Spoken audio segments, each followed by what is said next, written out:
Salam, peace be upon you. My name is Muhammad Layak Siddiqui, the father of Holophase. We have been sealing locks one by one, not to make the story smaller, but to make it uncheatable. Part 31 taught us epistemic humility. We do not pick up phi, we point to its signatures. We refuse to smuggle an outside camera. Part 32 taught us windowed locality. Public knowledge exists only inside finite, declared windows. No window, no public truth. Part 33 taught us the coherence threshold gamma. Even inside a window, a pattern becomes licensable only when it rises above the noise floor. Below gamma, it is not yet publicly readable. Part 34 taught us finite access. Phi has infinite descriptive depth, but we are finite beings. We can extract only finite statements, infinite depth, finite reach.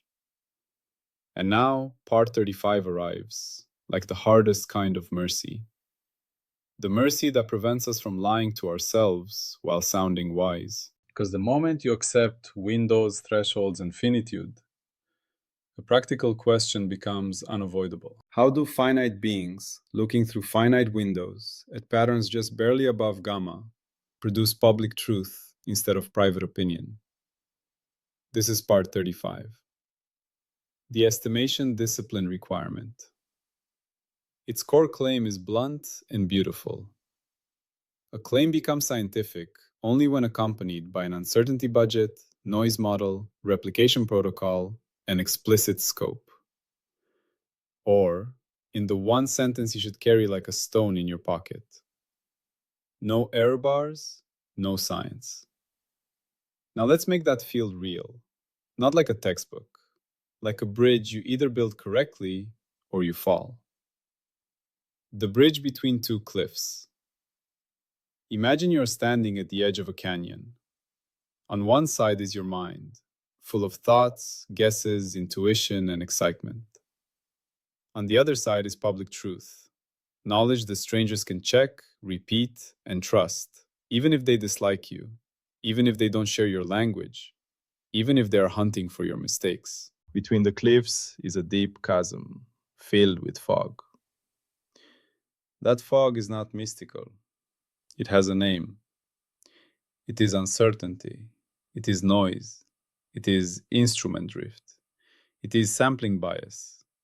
It is the fact that your eyes get tired, your hands shake, your environment changes, and your procedures leak hidden assumptions. You want to get to the other side.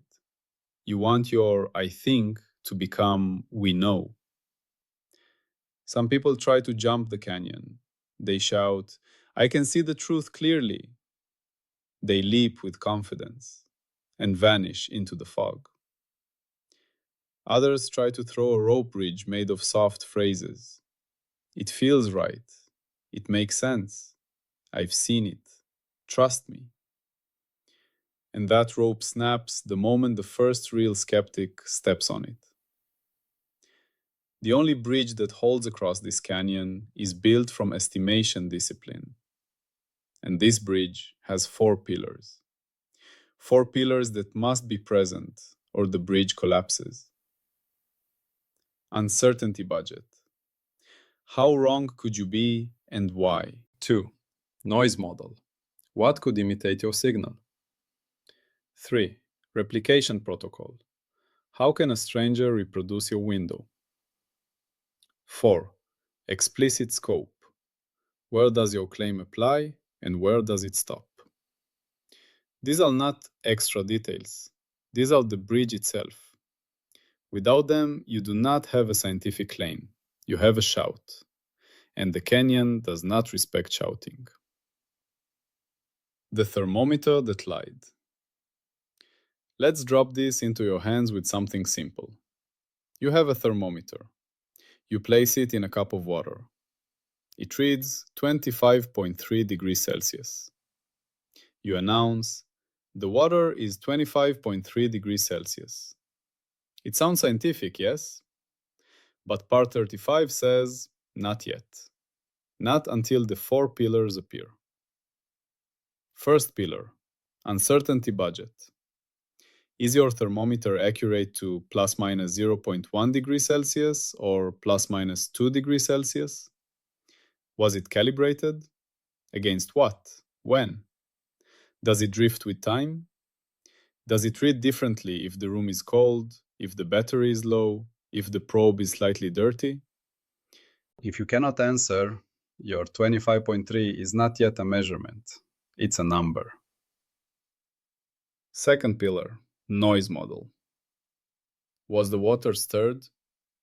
Was sunlight hitting the cup? Did you hold the cup in your warm hand? Is the water layered, warmer at the top, cooler at the bottom? Did your breath warm the probe? Without a noise model, you don't know whether you measured the water or measured your own interference. Third pillar, replication protocol. Where exactly did you place the probe? How deep? For how long? Did you wait for stabilization? What was the ambient air temperature? Could someone else follow your steps and get the same reading? If they cannot replicate, your claim cannot become public. Fourth pillar, explicit scope. Does 25.3 degrees Celsius apply to the whole cup or only the spot you measured? Does it apply for 5 seconds or for an hour? Does it apply for all cups or only this one under these conditions? Until these pillars appear, your claim floats. It is not anchored. It is not auditable. And here is the deeper point. The moment you add these pillars, you transform the claim from a dramatic statement into a certified one. The temperature in this cup, measured in this location, using this calibrated thermometer, after stirring at this time, is 25.3 degrees Celsius plus minus 0.5 degrees Celsius. Now it is not weaker, it is stronger, because it can be checked, it can be improved, it can survive criticism. The two kinds of wrong. When you skip estimation discipline, you can be wrong in two dangerous ways. First, you are wrong and do not know it. Your thermometer might read 2 degrees Celsius high. You think you are reporting reality, but you are reporting bias. And because you never wrote an uncertainty budget, you never even suspect it. Second, you are accidentally right, but for the wrong reason. Your thermometer might have random error that cancels out today. You get the correct number by chance. You celebrate. Tomorrow, the error doesn't cancel. Now you are confused and angry. Estimation discipline protects you against both. It does not guarantee truth. It guarantees honest contact with truth. And honest contact is the only kind that can become public. The factory certificate. Now I return to the factory beneath hell, because the factory taught this lesson before any formal mathematics did. When a carpet was finished, the owner wanted to say, "perfect carpet." But the master weaver refused that phrase. He demanded a certificate, not a compliment, a certificate. And the certificate never said, "perfect." It said, "size 2 by 3 meters with tolerance." Material, wool grade A. Not density, estimated by sampling windows with a counting method. Pattern, Herati, checked against a chart. Color fastness, pass this test under these conditions. Date, inspector name. Failure criteria. If defect rate exceeds threshold in sampled windows, reject. That certificate is part 35 in wool and ink. Look at the 4 pillars. Scope. This carpet, this size, this material, this pattern. Not carpets in general. Noise model. Handmade variation exists. We define what counts as normal irregularity and what counts as defect. Uncertainty budget. Not density is estimated from samples. We declare tolerance. Replication protocol. Any competent inspector can repeat the sampling rule and verify the certificate. And what happens when a certificate exists? Arguments become clean. No one has to fight with feelings. No one has to worship authority. You can point to procedure. You can point to tolerances. You can point to tests. Without the certificate, the carpet becomes a battlefield of opinions. With it, the carpet becomes a public object. This is not business. This is the structure of public truth. What an error bar really is. Most people hear error bar and think it means mistake. But an error bar is not an admission of incompetence. It is an admission of reality. Reality is not touched by us without residue. Our hands leave fingerprints. Our instruments leave noise. Our procedures leave bias. An error bar is the fence around what you can honestly claim. It says, inside this fence I stand. Outside this fence, I do not pretend. A person who refuses error bars does not have more certainty. They have less discipline. They have built a bridge with missing pillars and are hoping the canyon will be polite. The canyon is never polite. The doctor and the dose. Consider medicine because medicine reveals the cost of sloppy claims. A patient says, I don't feel well. A careless person says, you have infection. A disciplined doctor says, symptoms began within this time window. Temperature measured with this instrument. This blood marker exceeds this threshold.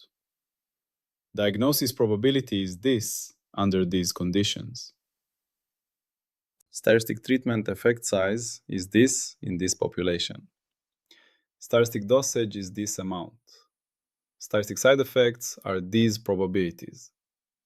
This is where the claim stops applying. That is estimation discipline. Now imagine a doctor who refuses it and says only, this medicine works. Works for whom? How much? Compared to what? With what risks? Under what conditions? If you cannot answer, your claim is not science.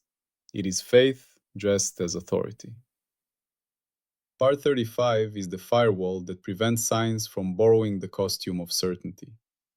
It forces science to wear the clothing of honesty. The map without a scale. Now consider a map. A beautiful map with rivers and roads. Without scale, legend, date, projection, and claimed accuracy, it is not a tool. It is decoration. You can admire it, but you cannot navigate with it. A map becomes navigable only when it declares scale, symbols, accuracy, data source, limits. A theory is a map, and a scientific claim is a navigation instruction. So part 35 says, if you give navigation instructions without scale and accuracy, you're not guiding anyone. You're misleading them. Not necessarily on purpose, but the road does not care about your intention. Why feels right is not enough. Human intuition is powerful, but it is poor at uncertainty budgeting. It has no built-in error bars. It has no automatic noise model for media bias, expectation, fear, or storytelling. People fear sharks more than falling coconuts because the mind overweights dramatic signals. That is a noise model failure. In earlier medicine, bloodletting felt right. That feeling killed millions. Modern medicine learned to speak differently. This treatment reduces symptoms by this amount within this interval compared to placebo under these conditions. The difference is not intelligence. The difference is discipline. Part 35 is the discipline. The prediction. Now we stamp the prediction because prediction is the spine of a firewall program. Prediction. Unbounded claims will decay into interpretive noise under repeated testing. Meaning, if you make a claim without scope, without uncertainty, without a noise model, and without a replication protocol, then when people test it, the claim will not become sharper. It will become softer. It will start meaning different things to different people. When challenged, it will shift. When falsified, it will excuse itself. It will become a fog machine. This is why vague claims become ideologies, because they cannot be pinned down. They cannot be checked cleanly. And what cannot be checked cleanly becomes a battlefield of interpretation. So part 35 predicts, the more a field tolerates scope-free, uncertainty-free claims, the more that field will be filled with disputes that never resolve. And the more a field demands estimation discipline, the more that field will converge. This is not a preference. It is a structural outcome. Now we offer reality a fair chance to break this lock.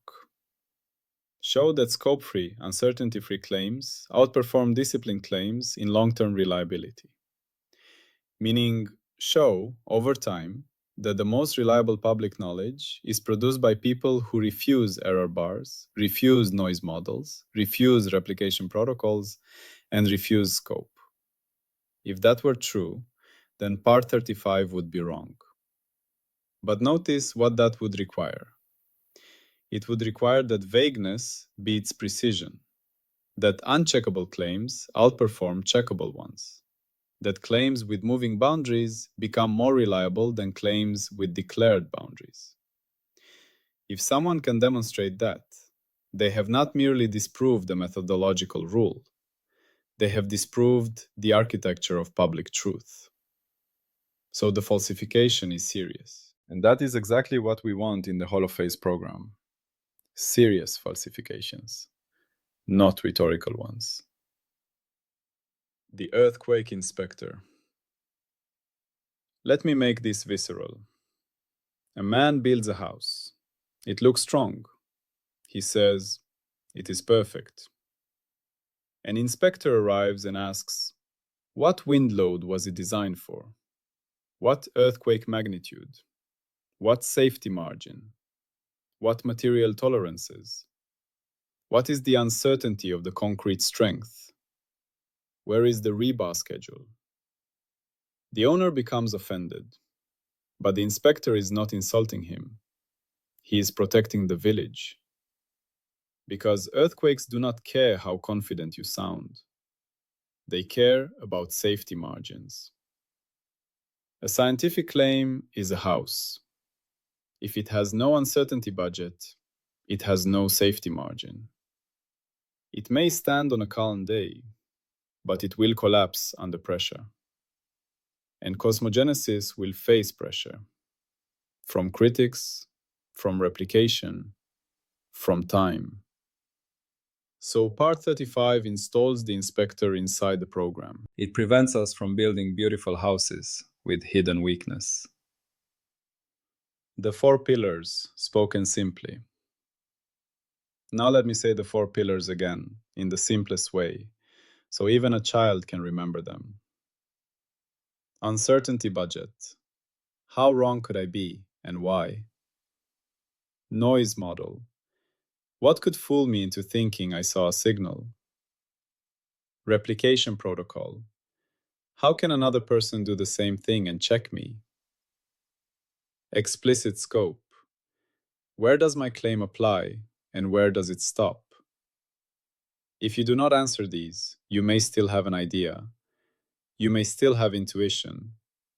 You may still have a promising hypothesis, but you do not yet have public truth. Why this belongs in the silent ground? You might ask, why install this now, before differentiation?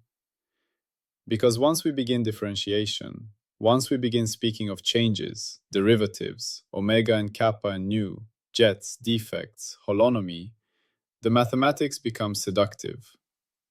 The mind begins to feel like it is holding reality in a formula. And that is the exact moment where scientists and philosophers most often become arrogant. They stop declaring scope. They stop declaring uncertainty. They start speaking in absolutes again, but now with equations as decoration. Part 35 prevents that. It says, even if the mathematics become strong, your posture stays disciplined. Even if the story becomes cosmic, your claims stay windowed. Even if the pattern is beautiful, you still show error bars. Because we are not building a myth, we are building an engine that strangers can operate. Carry. Now I give you the carry again as a living test you can apply to any claim in your life. When someone says, this works, ask, for whom? How much? Compared to what? Under what conditions? With what error bars?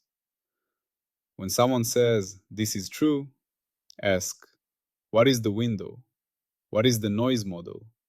What is the replication protocol? What is the scope? If those are missing, the claim may be inspiring, but it is not yet scientific. And the carry you keep is simple. No error bars, no science. And now, with this lock sealed, the next lock becomes inevitable.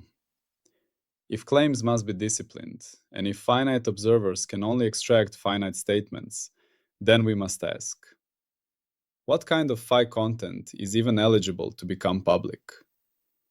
Do we need infinite derivatives to define observables? Or do public observables depend only on finite order derivatives, finite jets, within licensed windows? That opens part 36, the finite jet sufficiency principle. But we could not turn part 36 without part 35. Because without estimation discipline, finite jets would become another story. With estimation discipline, finite jets will become a certified handoff between the infinite depth of phi and the finite reach of public science. So we stamped the part 35 seal into the foundation. A claim becomes scientific only when it carries an uncertainty budget, a noise model, a replication protocol, explicit scope.